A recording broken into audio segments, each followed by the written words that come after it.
오늘 함께 나눈 하나님 말씀 찾아봅니다. 우리 에스겔 말씀입니다. 에스겔 10장 15절에서 우리 22절까지의 말씀. 에스겔 10장 15절에서 우리 22절까지 말씀을 제가 한 절 여러분이 한 절 교독하여 읽겠습니다. 그룹들이 올라가니 그들은 내가 그발 강가에서 보던 생물이라. 그룹들이 나아갈 때에는 바퀴도 그 곁에서 나아가고 그룹들이 날개를 들고 땅에서 올라가려 할 때에도 바퀴가 그 곁을 떠나지 아니하며 그들이 서면 이들도 서고 그들이 올라가면 이들도 함께 올라가니 이는 생물의 영이 바퀴 가운데 있음이더라. 야훼의 영광이 성전 문지방을 떠나서 그룹들 위에 머무니 그룹들이 날개를 들고 내 눈앞에 땅에서 올라가는데 그들이 나아갈 때에도 바퀴도 그 곁에서 함께 하더라. 그들이 야훼의 전으로 들어가는 동문에 머물고 이스라엘 하나님의 영광이 그 위에 덮었더라. 그것은 내가 그발 강가에서 보던 이스라엘의 하나님 아래에 있던 생물이라. 그들이 그룹인 줄을 내가 아니라. 각기 네 얼굴과 네 날개가 있으며 날개 밑에는 사람의 손 형상이 있으니 그 얼굴의 형상은 내가 그발 강가에서 보던 얼굴이며 그 모양과 그 몸도 그러하며 각기 곧게 앞으로 가더라. 아멘, 아멘.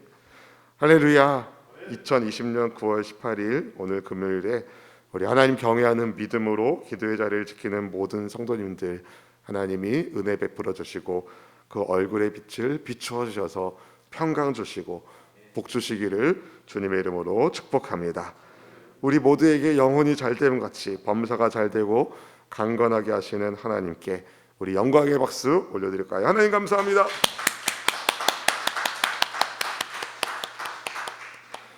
여러분, 하나님의 성전에 하나님이 계셔야 하나님의 성전이지, 하나님의 성전에 하나님이 아니 계시면 하나님의 성전이 아닙니다. 하나님은 그런데 어디에나 계신 분이시죠. 하나님은 어디에나 계신 분이신데 오늘 본문에 보면은 하나님의 영광이 성전에서 떠나는 것을 보게 됩니다. 하나님은 어디에나 계신 분이신데 하나님께서 하나님의 영광을 성전에서 떠나는 장면을 에스겔에게 왜 보여주셨을까요?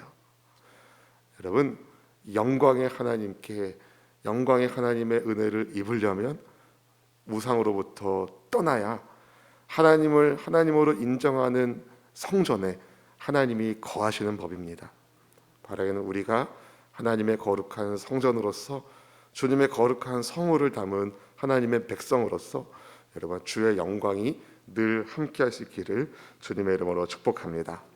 오늘 본문에 보니까 에스겔의 눈에 그룹들이 올라가는 장면이 보입니다. 본문의 15절 말씀 먼저 같이 읽어볼까요? 15절 말씀 같이 읽어볼까요? 그룹들이 올라가니 그들은 내가 그발 강가에서 보던 생물이라. 에스겔 1장에서 에스겔이 주님의 부르심을 받았을 때에 그발 강가에서 보던 그룹들이 이제 치솟아 올라가는 것이 보입니다. 다시 보입니다. 그룹들이 움직일 때에 바퀴도 움직였습니다. 그룹들이 날개를 펼치고 땅에서 떠 올라갈 때에도 바퀴들은 그룹들 곁에서 떨어져 나가지 않았습니다. 함께 했다는 거죠. 본문 16절 말씀을 읽어보실까요? 그룹들이 나아갈 때는 바퀴도 그 곁에서 나아가고 그룹들이 날개를 들고 땅에서 올라가려 할 때에도 바퀴가 그 곁을 떠나지 아니하며.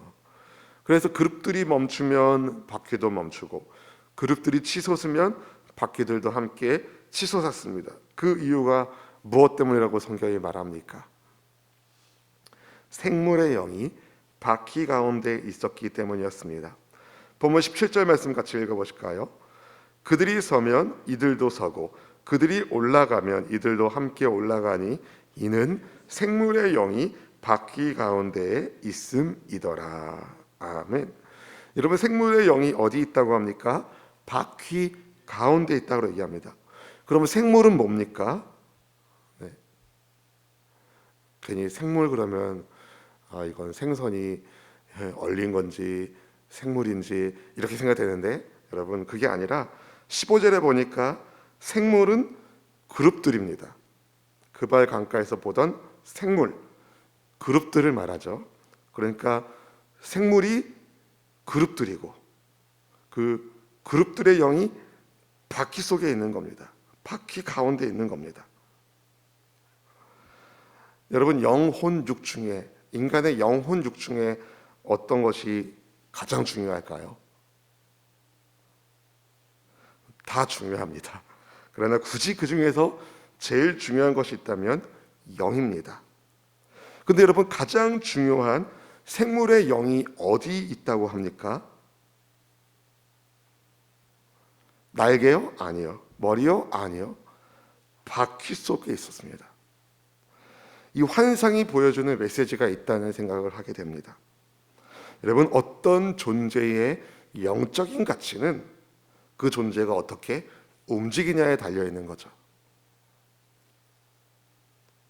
다시 말해서 하나님의 백성의 영적 가치는 하나님의 뜻에 따라 순종하며 움직이는 것에 있습니다. 다시 말씀드립니다. 어떤 존재의 영적인 가치는 그 존재가 어떻게 움직이느냐에 달려 있는데, 하나님의 백성들의 영적 가치는 그래서 하나님의 뜻에 따라 순종하며 사는 것에 있습니다. 바퀴들과 그룹들이 하나님의 뜻에 따라서 일심으로 움직이는 것처럼 우리도 하나님의 뜻에 따라 일심으로 움직일 때, 그것이 순종의 백성으로 살아갈 때에 하나님의 영광이 머무는 삶을 사는 것입니다. 우리가 구원은 믿음으로 받습니다. 구원은 믿음으로 받습니다. 그러나 하나님의 영광은 믿음에 순종하는 사람들과 함께하는 것이죠. 에스겔이 하나님의 영광이 문지방에서 떠나는 것을 봅니다. 본문의 18절 말씀을 같이 읽어보실까요? 야훼의 영광이 성전 문지방을 떠나서 그룹들 위에 머무르니. 하나님의 영광이 성전 문지방을 떠난다는 말씀이 여러분 가슴 아프게 들리지 않습니까? 하나님의 거룩하신 이름을 두신 예루살렘 성전 위에 하나님의 영광이 머물렀었는데, 성막에 하나님의 영광의 구름이 빽빽했었고, 솔로몬이 성전을 짓고 하나님께 예배할 때에 하나님의 영광의 구름이 빽빽했었는데, 여러분, 하나님의 영광이 성전 문지방을 떠나서 그룹들에게로 갑니다. 불순종하는 이스라엘 백성들의 눈에는 보이지 않았으나 그래도 하나님의 영광이 예루살렘 성전에 있었는데 마침내 주의 영광이 떠나는 장면을 에스겔이 본 겁니다. 하나님의 영광은 성전 문지방을 떠나서 그룹들 위에 머무는데 그 그룹들이 날개를 펴고 땅에서 떠오릅니다. 본문의 19절 말씀을 같이 읽어보실까요? 그룹들이 날개를 들고 내 눈 앞에 땅에서 올라가는데 그들이 나갈 때도 바퀴도 그 곁에서 함께 하더라. 그들이 야훼의 전으로 들어가는 동문에 머물고 이스라엘 하나님의 영광이 그 위에 덮였더라. 아멘, 아멘. 여러분, 성전 문지방을 떠난 하나님의 영광이 하나님의 전에 들어가는 동문에 머무릅니다. 왜요? 그룹들이 동문으로 머물렀기 때문에 그렇죠. 바퀴도 동문에. 하나님의 영광이 성전에 머물지 않고 이 성전에서 나와 동문에 머무는 것을 보면서 에스겔은 어떤 생각을 했을까요? 하나님의 영광이 떠난 성전을 성전이라고 부를 수 있겠습니까? 더 이상 성전이 아니게 되었습니다. 그 근본 원인은 여러분, 하나님을 떠나 이스라엘 백성들이 우상을 숭배했기 때문이었습니다. 하나님의 뜻에 불순종했기 때문입니다. 그들의 영이 하나님의 뜻에 머물러 있지 않고 그들의 영이 하나님의 뜻을 거스리는 불순종에 머물렀기 때문입니다. 하나님이 그동안 수차례 보내시면서 경고의 메시지를 선지자들 통하여 전해주셨지만 그럼에도 불구하고 그들이 주의 말씀을 무시했기 때문이었습니다. 하나님의 성전된 사랑하는 성도 여러분, 주님의 영광이 여러분과 함께하고 계십니까? 아멘. 주님의 영광이 여러분과 함께 하시기를 축복합니다. 즉 주님의 뜻이 머무는 곳에 여러분의 뜻이 있고 주님이 원하시는 삶을 살아가면서 여러분 하나님의 영광이 늘 함께하는, 성령의 뜻에 항상 순종하는 성령 충만한 사람 하면 여러분이 생각나는 하나님의 복이 있기를 주님의 이름으로 축원드립니다. 하나님의 영광이 하나님의 뜻에 순종하는 믿음의 백성들의 삶과 함께하는 줄로 믿습니다. 근데 여러분 오늘 본문에 보니까 하나님의 영광이 성전 문지방을 떠나고 있었지만 그럼에도 불구하고 19절 하반절에 보면 이스라엘 하나님의 영광이라는 표현을 합니다. 이스라엘 하나님의 영광이 그 위에 덮였더라. 무엇을 말해주는 걸까요? 하나님의 영광이 예루살렘을 떠나고 계신데 왜 하나님은 그분의 영광을 이스라엘 하나님의 영광이라고 성경에 표현하겠을까요? 무엇을 말해줄까요? 그렇게 하나님이 심판하셔도 하나님은, 온 세상의 창조주이신 하나님은 이스라엘을 아주 잊지는 않으셨다는 겁니다. 하나님이 남은 자들을 통한 구원의 계획을 가지고 계셨어요. 주님께서 다윗과 맺은 언약을 기억하고 계셨고 하나님 아버지께서 아들 예수님 보내주셔서 죄인들을 구원할 구원의 계획을 가지고 계시고 그 일을 진행하고 계셨습니다. 누구를 통해서요? 남은 자들을 통해서, 그루터기 같은 남은 자들을 통해서 마른 뼈처럼 소망 없는 인생들을 찾아오셔서 하나님은 주님의 군대를 이루실 계획을 가지고 계셨습니다. 하나님은 에스겔에게 그발 강가에서 보았던 그룹들을 다시 보여주십니다. 본문의 20절 말씀을 같이 읽어보실까요? 그것은 내가 그발 강가에서 보던 이스라엘의 하나님 아래에 있던 생물이라. 그들이 그룹인 줄을 내가 아니라. 아멘, 아멘. 생물이 그룹입니다. 하나님의 사자 천사입니다. 다시 보게 된 그룹들은요, 하나님께서 의지를 가지시고 역사를 만들고 계심을 에스겔에 보여주신 것입니다. 하나님께서 열심으로 천사들을 부리시면서 역사를 이루고 계십니다. 여러분, 지금도 하나님은 일하고 계십니다.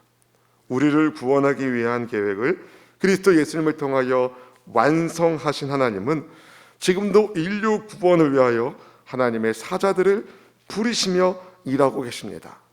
바로 여러분이 세상으로 보낸받은 하나님의 사자입니다. 할렐루야. 여러분, 하나님의 영광이 그룹들과 함께 했습니다. 하나님의 영광이 하나님의 성도들과 함께 합니다. 하나님의 성도들이 하나님의 뜻대로 사는 한, 여러분의 인생 가운데 하나님의 영광이 머물 수 있기를 축복합니다. 하나님의 뜻대로 살아가는 우리 모두가 되기를 바랍니다. 하나님의 뜻이 무엇이겠습니까, 여러분? 하나님의 뜻, 여러 가지를 말할 수 있겠지만 간단하게 말씀드리자면, 그 중에 한 가지를 말씀드리자면, 항상 주 안에서 기뻐하십시오. 쉬지 말고 기도하십시오. 언제나 감사하십시오. 이것이 우리를 향한 하나님의 뜻입니다. 어려울 때에 더 감사를 찾고, 어려우니 더욱 기도에 힘쓰고, 어려우니 천국의 소망을 두고 기뻐할 수 있는 우리 모두가 되기를 축복합니다. 또 좋을 때는 또 기뻐하고, 좋아서 기뻐하고, 또 좋을 때 실족하지 않기 위하여 기도하고, 좋기에 더 감사하는, 그래서 우리는 어렵거나 좋을 때나 기쁠 때나 슬플 때나 항상 주 안에서 기뻐하고 기도하고 감사할 수 있습니다.